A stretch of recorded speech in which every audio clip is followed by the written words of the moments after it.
आजकल ना मैं समाज के बारे में बहुत सोच रहा हूँ, मतलब उनके हित में नहीं, बस उस बारे में। कोई कहता है कि समाज सेक्सिस्ट है।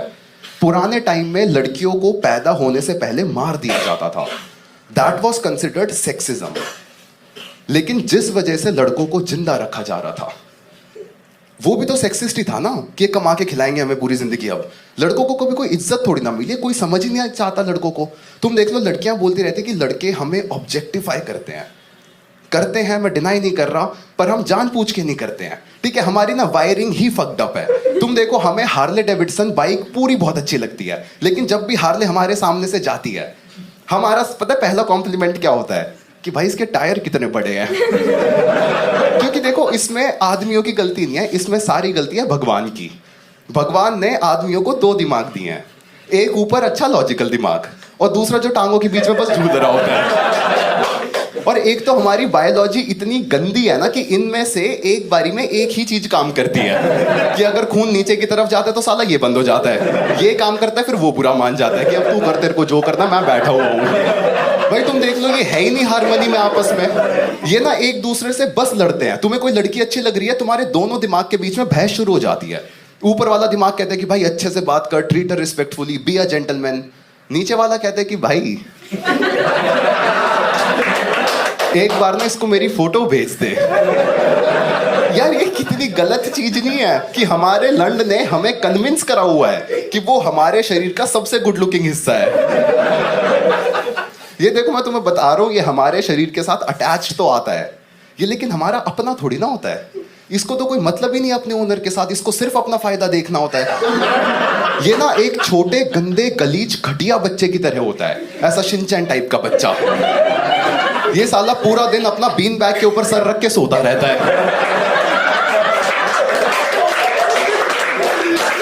बीच बीच में ना इसकी नींद खुलती है, और फिर नींद खुलते ना इसको अटेंशन चाहिए होती है कि भैया मेरे को बाहर निकाल लो, भैया मेरे साथ खेल लो। ये भैंचो टाइम है तेरे साथ खेलने का? कॉमेडी शो में हूं मैं अभी। यार यही तो रीजन है कि मैं ट्रांस लोगों को सपोर्ट करता हूं कि हटाओ भैंचो से, तभी तो मोक्ष मिलेगा जिंदगी में। तुम देख लो, स्टेटिस्टिकली जो ट्रांसजेंडर सर्जरीज हो रही हैं उसमें ना मेजरली आदमी औरतों में कन्वर्ट हो रहे हैं। क्योंकि वी कैन बी ऑनेस्ट, हमें नहीं बनना आदमी, कोई फायदा थोड़ी ना है। इसको हटवाते फिर फायदे हैं कि अब तुम्हें मेट्रो में बैठने की जगह मिल रही है, तुम्हें क्लब में एंट्री के पैसे नहीं देने पड़ रहे, बस बदले में थोड़ी सी ड्राइविंग खराब हो जाती है। देखो, मैं ये नहीं कह रहा कि औरतों की ड्राइविंग गंदी होती है, मैं बस ये कह रहा हूँ कि औरतों की ना अच्छी ड्राइविंग की डेफिनेशन गंदी होती है। उनके हिसाब से तो वो बहुत बढ़िया चला रही है। अच्छा, अगर औरतें इतनी अच्छी गाड़ी चलाती हैं, तुमने कितनी औरतों को एम्बुलेंस चलाते हुए देखा है? इंडिया में ना एक औरत है जो एम्बुलेंस चलाती है, और उसको जब वो नौकरी मिली थी तो बकायदा न्यूज़पेपर में आर्टिकल पब्लिश हुआ था कि इंडिया की फर्स्ट फीमेल एम्बुलेंस ड्राइवर। उस आर्टिकल के ठीक 1.5 महीने बाद एक और आर्टिकल पब्लिश हुआ था कि इस औरत ने एक आदमी को ठोक के मार दिया। मतलब ये न्यूज़ झूठी है, पर देखो बिलीवेबल तो थी। तुम में से किसने शक नहीं करा कि नहीं यार ऐसा थोड़ी ना हो सकता? देखो, पता है एम्बुलेंस की प्रॉब्लम क्या है इंडिया में? कि लोग ना एम्बुलेंस को जगह नहीं देते। इसलिए मेरे को लगता है कि सिर्फ औरतों को ही एम्बुलेंस चलानी चाहिए। क्योंकि जब एक औरत एम्बुलेंस नहीं चला रही, वो नॉर्मल गाड़ी चला रही है, तो भी देखो हम थोड़ा सा तो साइड हट जाते हैं, है ना, कि रिस्क नहीं लेने का। कितनी जानें बच जाएंगी। पता है, हर आदमी की जिंदगी में ना एक कॉन्सेप्ट होता है, post nut clarity. I am sure तुम सारे लॉन्डो ने फील करा होगा। ऐसे मुंह बना के बैठे हो, हमें नहीं पता ये सब क्या होता है, दिख रहा है तुम्हारे। देखो, लड़कियां नहीं समझ पाती। मैम, जैसे आपके पास एक दिमाग है, it is a good thing. ऐसा कॉम्पिटिटिव मत हो जाना कि देखो मेरा भी आ गया दूसरा।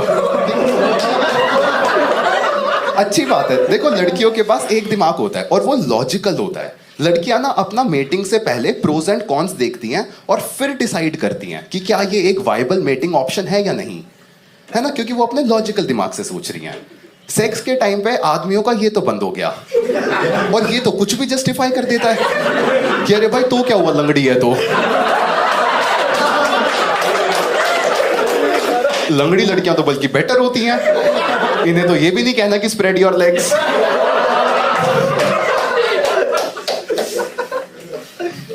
यार एक ना पोस्ट नट क्लैरिटी अकेला टाइम होता है एक आदमी की जिंदगी में जब वो एक्चुअल में ढंग के डिसीजंस लेता है। इसलिए तो तुम देखो, कहावत भी तो बनाई गई है कि हर सक्सेसफुल आदमी के पीछे एक ना औरत का हाथ होता है। क्योंकि जिस आदमी की जिंदगी में एक लविंग अंडरस्टैंडिंग औरत है, उसकी जिंदगी में पोस्ट नट क्लैरिटी है, ऑफ कोर्स वो सक्सेसफुल होएगा। मैं देखो तुम्हें बता रहा हूं, कोई भी लड़का फक बॉय नहीं होता, वो बस एक बिगड़े हुए नुन्नू का बेबस बाप होता है जो अपने बच्चे की खुशी चाहता है। पता है तुम्हें एक लड़का होने से बुरा क्या होता है? एक छोटा लड़का होना। क्योंकि उनकी तो कोई इज्जत नहीं कर रहा। छोटे लड़कों को घर में डस्टबिन की तरह यूज करते हैं कि जो भी एक्स्ट्रा बच रहा है इसमें डाल दो। मैं ना तुम्हें एक स्टोरी बताता हूँ, ट्रू स्टोरी है, कुछ भी मेड अप नहीं है इसमें। ये बात है, मैं ना 6th क्लास में था, बिल्कुल छोटा ऐसा प्यारा चिरौंजी सा बच्चा, और ये बात है 2009-10 के आसपास की। उस टाइम पे ना इतना इंटरनेट नहीं था। तो एक दिन मेरी मम्मी शॉपिंग करने जा रही थी and my aunt she wanted some underwears for herself. तो उन्होंने मम्मी को कॉल करा कि सुनो, आप शॉपिंग करने तो जा ही रहे हो, मेरे को ना अपने लिए ऐसे ऐसे अंडरवेयर चाहिए, प्लीज लेके आ जाना। अब मम्मी ने ना एग्जैक्ट डिटेल्स नहीं पूछी, और ये भी नहीं था कि वीडियो कॉल पे दिखा देंगे। तो मम्मी ना उनके लिए लॉन्जरे वाले अंडरवेयर्स उठा के ले आई। एंड द थिंग इज कि घर में कोई भी नॉर्मल औरत लॉन्जरे अंडरवेयर्स नहीं पहनती, क्योंकि वो बहुत छोटे और अनकंफर्टेबल होते हैं। अब मम्मी वो उठा के ले आई बहुत सारे, and my aunt she didn't want them. उन्हें वो अच्छे ही नहीं लगे, और जिस दुकान से मम्मी वो लेके आई थी उस पर रिटर्न पॉलिसी भी नहीं थी। अब ये जो घर में खाली बेकार अंडरवेयर्स पड़े हैं, इनका क्या करना चाहिए? मम्मी वो अंडरवेयर्स मेरे पास लेके आई। भाई वो इतना छोटा अंडरवेयर था, बिल्कुल छोटा उसमें इलास्टिक भी नहीं थी, वो नाड़ा था बांधने वाला। मेरे को आके कहती, यश अब से ना तू पहन लियो इसको। और मैं छोटा बच्चा, मेरे को था कि ठीक है मम्मी जो कह रही है ठीक ही कह रही होंगी। तो मैंने ना 6th क्लास में पैंटीज पहननी शुरू करी थी, और मेरी जिंदगी ना रिवर्स विस्पर की एड बन गई थी कि मैं पहले स्पोर्ट्स में बहुत अच्छा था, लेकिन अभी मेरे को भागने में तकलीफ हो रही है। मैं पहले अच्छे से बैठ के एग्जाम्स लिखता था, अभी बहन जो मेरे से बैठा भी नहीं जा रहा है। यार पैंटीज पहन के ना मैं अंदर से लड़की बनने लग गया था। मैंने एक बार टीचर को होमवर्क याद दिला दिया था।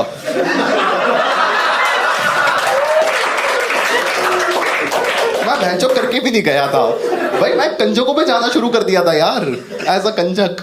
कि देख लो तुम, पूरा समाज बस पीछे पड़ा हुआ है इतने से लड़कों के, इनको हम लड़कियों के कपड़े पहनाएंगे, है ना। तुम सबकी एक तो फोटो होगी कि इतना सा लड़का अपनी बहन की फ्रॉक पहन के रो रहा है, उसकी माँ उसकी फोटो खींच रही है। और ये कहाँ से ऑब्सेशन आया है कि इतने से लड़कों को एक बार तो पहनाने हैं लड़कियों के कपड़े, और फिर जब इस लड़के को बड़े होके अपनी मर्जी से लड़कियों के कपड़े पहनने हैं तो एकदम से समाज की गांठ फट जाती है कि तुम ये कहां से सीख के आ गए? आपसे सीखा ये रही फोटो बचपन की।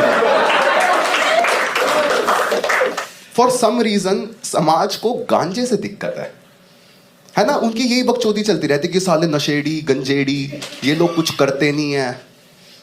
क्यों करना है कुछ? तुम कभी घर में खाली बैठे हो? कितना तो मजा आता है यार। ये तो हमारी नेचुरल टेंडेंसी है ना, घर में खाली बैठना ही। तो समाज ने हमारा चूतिया काट दिया कि बाहर जाके कुछ कर लो।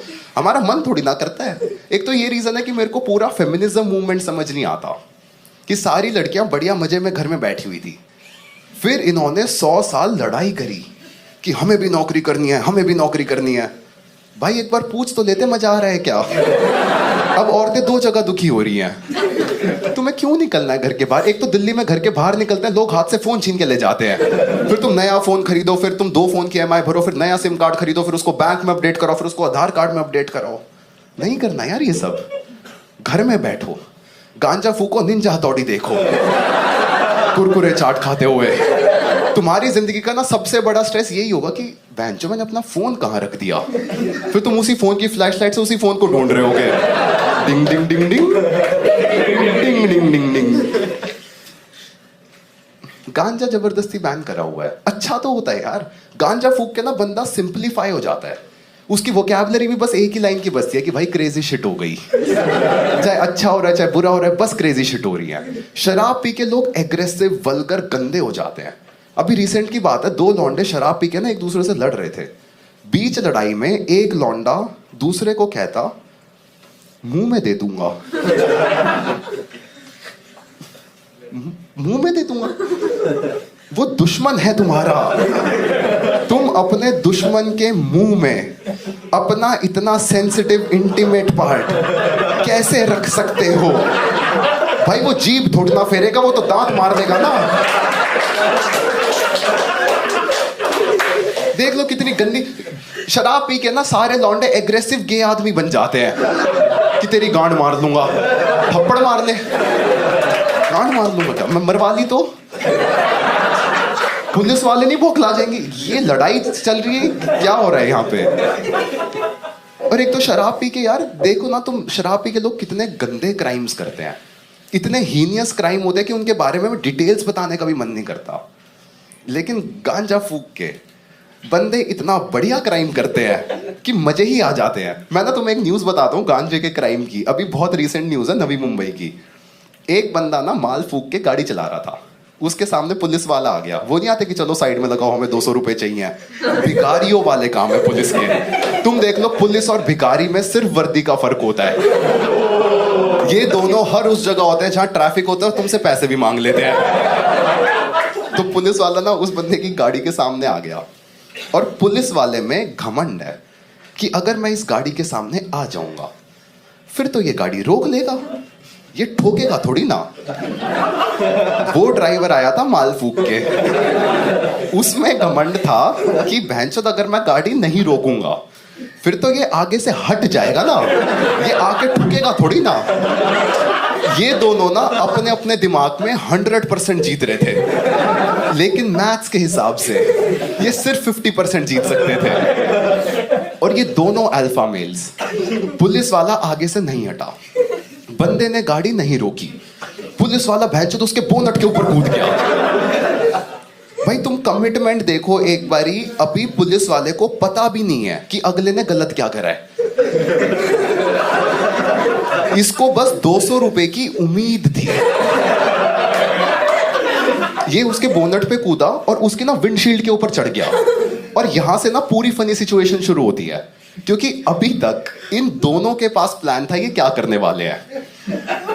अभी किसी के पास प्लान नहीं है वो क्या करने वाले हैं, क्योंकि ये ऐसा यूजुअल सिनेरियो नहीं है ना। ये सब तुम्हें स्कूल में थोड़ा ना सिखाया जा रहा है कि क्या करना अगर तुम्हारी विंडशील्ड पे एक हवलदार आ जाए तो। स्कूल में सिखाते हैं चूतिया चीजें कि अगर भालू आ जाए तो मूर्छित होकर लेट जाना।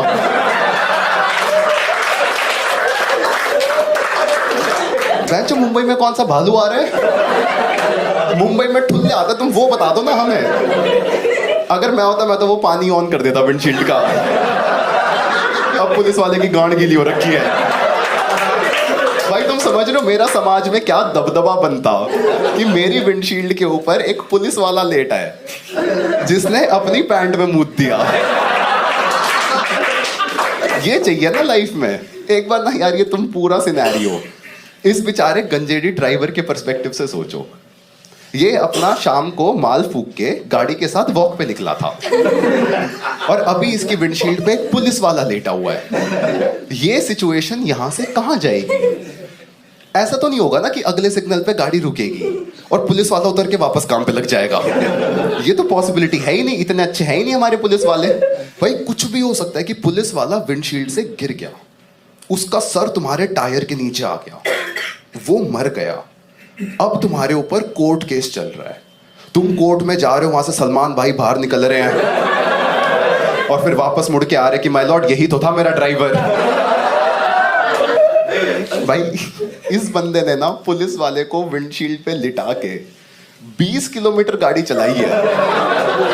मुंबई में 20 किलोमीटर गाड़ी चलाना इज मिनिमम 40-50 मिनट। भाई तुम समझ रहे हो, इससे पता लगता है इंडियन पुलिस कितनी केपेबल है कि 50 मिनट किसी की विंडशील्ड पे लटके रहना कोई छोटी बात नहीं है।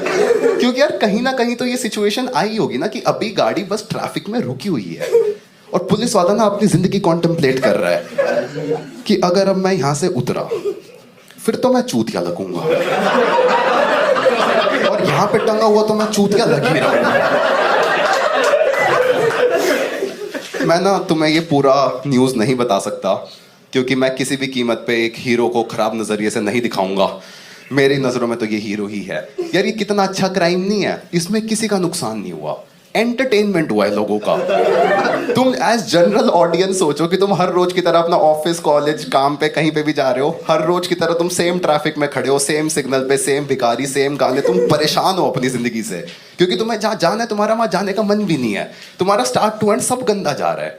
लेकिन इस बार ना तुम्हारे सामने से एक गाड़ी भागती हुई जा रही है जिसके ऊपर एक पुलिस वाला लेटा हुआ है, जिसकी गांड गीली हो रखी है। भाई तुम्हें मजे नहीं आ जाएंगे देख के?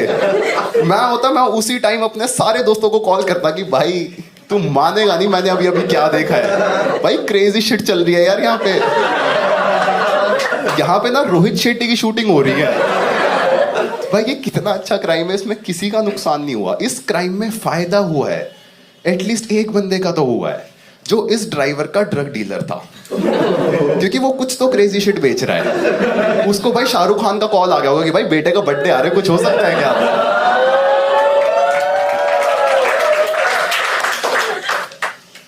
यार तुमने आजकल कभी नोटिस कर रहे हो कि हमारे आसपास हम किसी को नहीं जानते जो खुश है?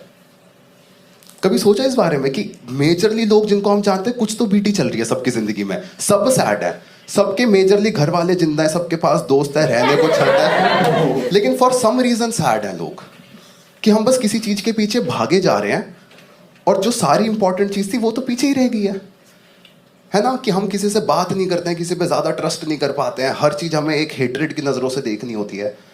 देखो मैं बस यही कह रहा हूँ कि कुछ ज्यादा ही ड्रिफ्ट अपार्ट हो गई है ह्यूमैनिटी, तो थोड़े टाइम के लिए ना समाज अपनी माँ चुदाए, थोड़ा टाइम चिल मारो, एक जोटा जलाओ, थोड़ा सा स्माइल करो और अपने आसपास लोगों को थोड़ा सा अप्रिशिएट करो। Thank you guys, that's been my time.